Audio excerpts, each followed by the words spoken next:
Would you like to know how to get more out of your team? Well, if you're looking for more productivity, more output, if you're looking for a workforce that is empowered, that has accountability, and ultimately does things, problem solves, figures things out without you needing to be involved, then that's actually the wrong question to ask. There is an important difference between management and leadership. So a leadership style question would be, how can I help my team be more capable without needing me?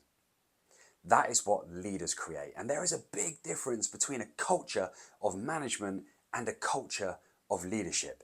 And in this video today, I'm going to share with you 3 things that you can start doing as a leader, and then you can help the other leaders in your business to do as well. And the net result will be that productivity, that higher output, and the ability to figure things out without needing the help of the owner or the founder.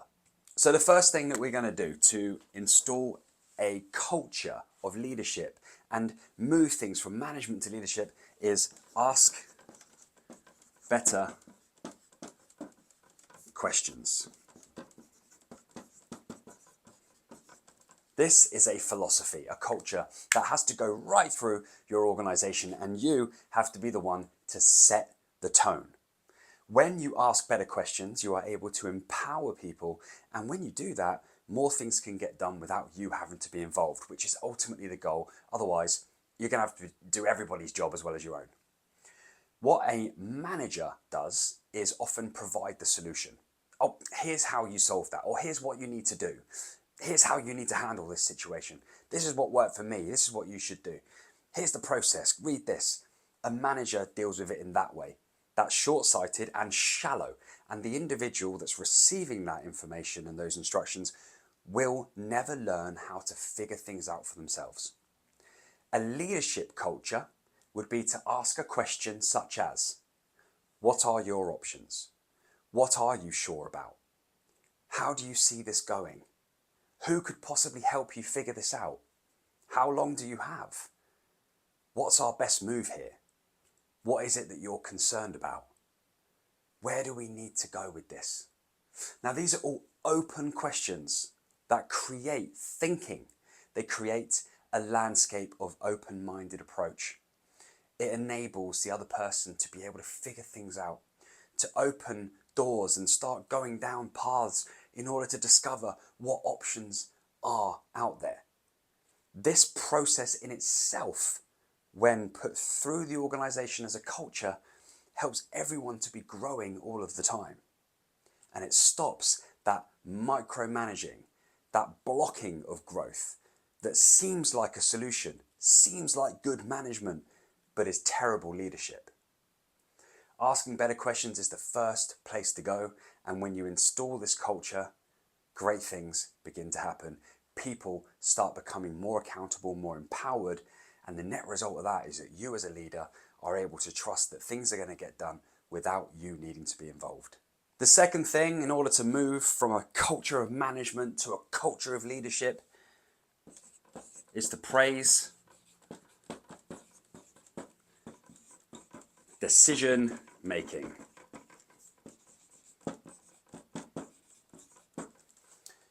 What managers tend to do is focus on the result, the outcome. They will not praise when the outcome was unsuccessful, and they will praise when the outcome was successful. But here's the thing.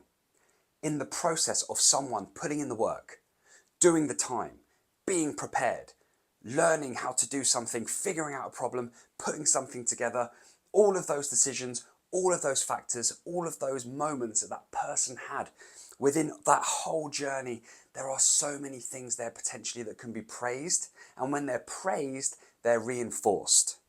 For example, somebody could have spent a lot of time, a lot of energy, done a lot of great work to put a presentation together to pitch to a new potential customer. The outcome might not have been what everyone wanted. Maybe the potential customer didn't sign up, didn't take the deal.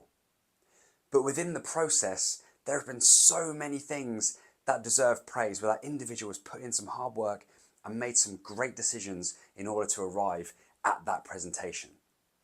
But a manager might not praise that. A leader will praise that.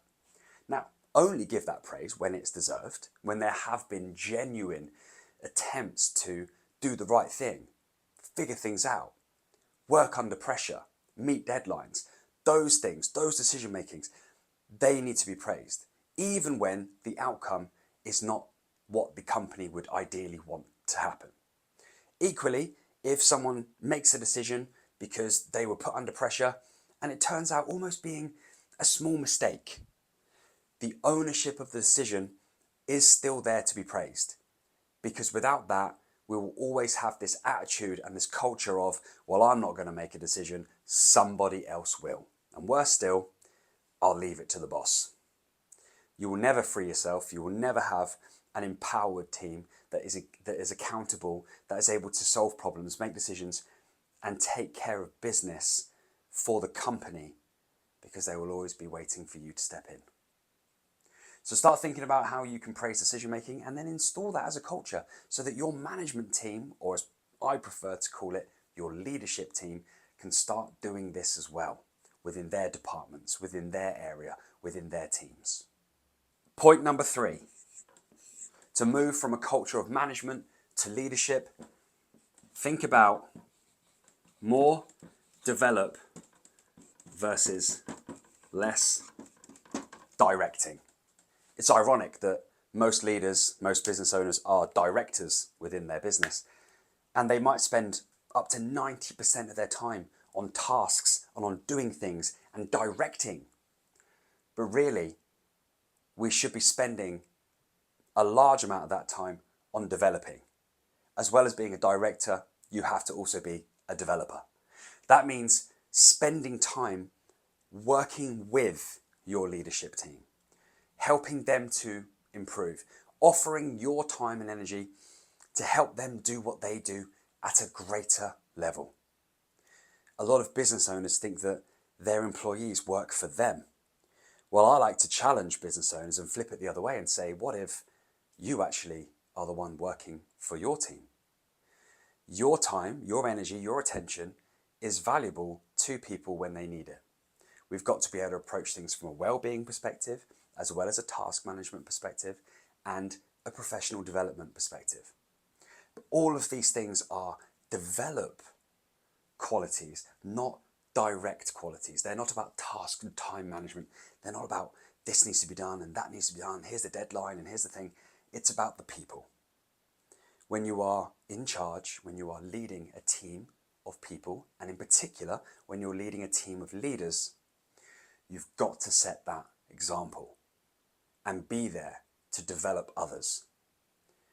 Ultimately, this transition from management to leadership is about being open-minded towards learning. The day you think you know it all is the day you stop growing. So having that philosophy throughout the entire organization will help people be more open to feedback, more willing to learn, more willing to try things, give things the best, even when there's risk. And this is the sweet spot, being able to take the positives and reinforce the qualities even when the result might not have been what everyone wanted. To pick themselves back up, learn what worked, what didn't, and go again. That's how you create a super force, a world-class team of empowered people that are ready to care, ready to act, and ready to be productive. So I hope you've enjoyed this video.